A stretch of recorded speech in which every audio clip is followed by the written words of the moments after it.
বাজার সে তো নিত্যদিন করতেই হয়। আমি প্রথমেই কিছু টুকিটাকি বাজার দিয়ে শুরু করছি। হ্যালো এভরিওয়ান, আসসালামু আলাইকুম। কেমন আছেন সবাই?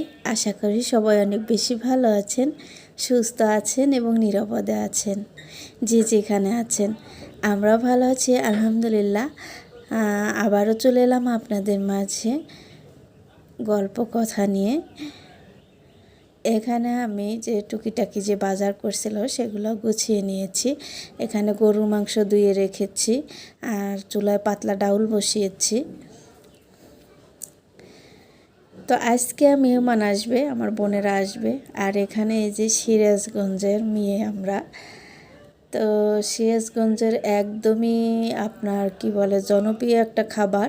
এখানে দুধ জাল করে রেখেছি, যে এই খাবারের নাম হচ্ছে বকনি। তো সে বকনি একটু বসিয়েছি, বোনেরা আসবে সবাই মিলে একসাথে খাবো। এখানে অনেকগুলো বড় পাতিলে গরুর গোশ একদমই ঝাল ঝাল করে হাতে মেখে বসিয়ে দিয়েছি চুলায়। আস্তে আস্তে এটা হতে থাক। আসলে আমি সেভাবে ভিডিও অন করতে পারিনি, যেহেতু ছোট বাবু নিয়ে কাজ করি, একা হাতে সব কিছুই সামলাতে হয়। তো যার কারণে আর কি সব কিছু আপনাদের মাঝে ডিটেলস তুলে ধরতে পারি না, বা সেরকম আমার স্পেস নাই, বা সব মিলে আর কি যে জিনিসপত্র নেই, বা সেভাবে গুছিয়ে রাখতে পারি না বা দেখাতে পারি না। তো এটা ছিল পরন্ত বিকেলবেলা। তো সেই বিকেলবেলাতে এখানে বসে আমি কাটাকাটি করছিলাম আর পাখির ডাক শুনছিলাম। বাইরের ওয়েদারটা এত সুন্দর লাগছিল, অনেক ভালো লাগছিল। তো কাটাকাটির পর্ব আমি শেষ করে রাত্রে চলে এসেছি এখানে লাল গমের আটা বানাতে, রুটি বানাতে। তো এখানে আমরা সাধারণত রাত্রে সবাই রুটি খাই। এখানে যে ভাজি করে নিয়েছি, বটবটে আলু ভাজি, আর এখানে মাছ রান্না করব, কচুর মুখি দিয়ে ঝোল করব, পাতলা ঝোল। তো এই লাল গমের আটা ছোটোবেলায় অনেক খেয়েছি, যেহেতু আমাদের এলাকাতে গমের চাষবাস হতো, এখন তেমনটা হয় না। তারপরেও আর কি মাঝে মাঝে দেখা যায় বা আটা পাওয়া যায়, গম পাওয়া যায় কিনতে। তো সব মিলিয়ে আর কি, যেহেতু আমার হাজব্যান্ড একটু অসুস্থ, যার কারণে লাল গমের আটা খাওয়ার চেষ্টা করি। কারণ লাল গমের আটা খেলে বেশি উপকার, যার কারণে খেতে যদি একটু ভালো না লাগে তারপরেও চেষ্টা করি লাল গমের আটাটা খেতে। এখানে গতকালের যে মাংস রান্না করছিলাম সে একটু তরকারি আছে বা ঝোল টোল যাই হোক আছে, তো সেটা দিয়ে গরম করলে কিন্তু একদমই রুটিগুলো খাওয়া হয়ে যাবে। আর সাথে তো ভাজি আছে, ডিম ভাজবো। আর এখানে একদম বড় একটা সিলভার মাছ ছিল, তো সে মাছের কিছু অংশ আমি এখানে নিয়েছি, নিয়ে এটাকে ভালো করে কষিয়ে নিব। কারণ আমার শাশুড়ি মা ভাজা মাছটা তেমন পছন্দ করেন না, যেহেতু আগের দিনের মানুষ, সেজন্য আমরা কিন্তু মাছটা কষিয়েই বেশিরভাগ রান্না করি। তো এখানে আটা ফুরিয়ে গেছে, আটার ডিব্বাতে আটা উঠিয়ে নিয়েছি। এখানে ভাত বসিয়ে দিয়েছি, মাশাআল্লাহ ভাত হয়ে গেছে আলহামদুলিল্লাহ। আর ওখানে লতি, কাঁঠালের বিচি, এখানে যে সিদ্ধ করা আলু, ডিম দিয়ে ঝোল করব পাতলা, আর এখানে রুটি খাওয়ার জন্য ডিম ভাজি করব। আর এই যে শুটকি দেখতে পাচ্ছেন, এটা হচ্ছে ছুরি শুটকি। এই ছুরি শুটকি দিয়ে আমি লতি আর কাঁঠালের বিচি একদমই পুরপুরো করে রান্না করব। আর এখানে আছে কলমি শাক ভাজি। তো এখানে এই যে এই রসুন দিয়ে বাগার দিয়ে দিয়েছি শুটকিটা তেলানি দেওয়ার জন্য। যেহেতু শুটকি রান্না করব, যার কারণে তেলের পরিমাণটা একটু বেশি দিয়েছি। আর আমরা রেগুলার সরিষার তেল, খাঁটি সরিষার তেল একদমই আমাদের যে খেতে হয়, আমার ভাইয়ের কাছ থেকে এটা কিনে ভাঙে তবে নিয়ে আসে সারা বছরের জন্য। আর সে তেল দিয়ে আমি রান্নাবান্নাটা করার চেষ্টা করি। এখানে ছিল বিকেলবেলা, মাশাআল্লাহ আমার বাবু সোনাটা এই যে হাঁটতে শিখেছে, একদমই প্রথম হাঁটা শিখতেছে। তো আসলে এই সময়গুলো ক্যামেরায় ক্যাপচার করা, এটা যে কত বড় একটা আনন্দর, তো যারা হয়তো মা আছেন তাদের সন্তানের বেলায় সবাই এটা বুঝতে পারবেন।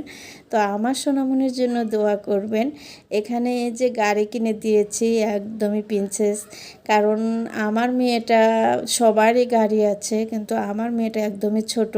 তারপরেও যদি কারো গাড়ি ধরতে যায় দেখা গেছে সবাই বাচ্চা, কেউ কারোটা ধরতে দেয় না। তো সব আগে পিছে না ভেবে পরে কিনে দিলাম আমার সোনামণিকেও একদমই লাল টুকটুকে সুন্দর একটা গাড়ি। তো এটা দিয়ে আপাতত চলতে থাক, পরে আরও বড় হলে ইনশাল্লাহ সাইকেল কিনে দিব আশা আছে। তো আমার মেয়েটা এই যে ওকে চুমো দিচ্ছে, ওকে চুমো দিচ্ছে, এভাবে মানে বাচ্চারা এক জায়গায় হলে যা মিল হয় আর কি, যেভাবে খেলা করে। তো আসলে এই দৃশ্যগুলো একদমই মিস করার মতো না। তো আমি একটু ক্যামেরায় বন্দি করে নিয়েছি। এটা ছিল প্রায় 1 মাস আগের ভিডিও। তো আমার বাবুসোনা কিন্তু এখন দৌড় পারে এবং সারা দিন আমার পিছে তুত্তুর তুত্তুর করতেই থাকে, সারা দিন হাঁটে বেড়াবে। তো আমি যখন এই যে মোবাইলে ভয়েস দিচ্ছিলাম এর আগেও বলছিলাম যে আমার সোনা পাখি, বলে না আমি সোনা পাখি না, আম্মা, ওকে আম্মা বলতে হবে। তো এখানে ওই যে গরু মাংস রান্না করেছিলাম, এখানে কিন্তু কয়েকদিনের ভিডিও আমি এক জায়গায় করে পরে আপনাদের মাঝে শেয়ার করতেছি, যেহেতু একটু একটু স্কিপ করে নিয়েছি। তো গরু মাংসগুলো একদমই কম মশলা দিয়ে, ওই দিন রান্না করার সময় আমি কিছু সলিড মাংস তুলে রাখছিলাম, আর এগুলোতে একদমই কম মশলা, সব মশলাই দিব কিন্তু একদমই কম পরিমাণে কম দিব, দিয়ে এটাকে একটু পানি দিয়ে সিদ্ধ করে নিব। আর এর আগেই একদমই সরিষার তেল দিয়ে হাত দিয়ে ভালো করে মেখে নিব, সুন্দর একটা ঘ্রাণ বের হবে। আর কিছু চর্বি দেখেছেন, চর্বিগুলো আমি রেখে দিয়েছি। এই চর্বি দিয়ে মূলত আমি এই মাংসটা একদমই কালাবুনোর মতো করে একদম সুন্দর করে ভাজি করব। তো এটা হাত দিয়ে মেখে এর ভিতরে একটু পানি অ্যাড করে দিব। তো ভিডিওর এই পর্যায়ে এসে যদি আপনাদের কাছে আমার ভিডিও কোনো এক অংশ আপনাদের কাছে ভালো লেগে যায়, প্লিজ সাবস্ক্রাইব করে আমার ফ্যামিলির একজন হয়ে যাবেন। ছোট্ট একটা লাইক দিয়ে যাবেন, আপনাদের একটা লাইক আমার এই ভিডিওটি আরও 10 জনের কাছে পৌঁছায় দিবে। আমি এই যে সুন্দর সুন্দর ডালাগুলো নিয়েছি সেগুলো আপনাদের মাঝে একটু শেয়ার করে দিলাম। আর এগুলো একদম ঝুলিয়ে রেখেছি, সুন্দর করে করে ঝুলিয়ে রেখেছি। তো এই ডালাগুলো কিন্তু একদমই কম প্রাইসে নিয়েছি, কিন্তু এই ডালাগুলো অনেক কাজের, অনেক কাজ করে আরাম পাওয়া যায়, ধোয়া মোছা যা বলেন না কেন। তো এই যে আমি একটু হালকা পাতলা করে নিচ্ছিলাম। আর এখানে এই যে চুলার উপরে কিন্তু মাংসটা আছে। আমারও ক্যামেরাতে কেমন যেন ভিডিওগুলো একটু নড়াচড়া করতেছে বা থেমে যাচ্ছে, ভিডিও এডিট করতে পারতেছি না, জানি না আপনাদের কাছে কেমন লাগতেছে। এখন আমি যে চর্বিগুলো ছিল সেগুলো কড়াইতে দিয়ে দিয়েছি, দিয়ে ঢাকনা দিয়ে ঢেকে দিব।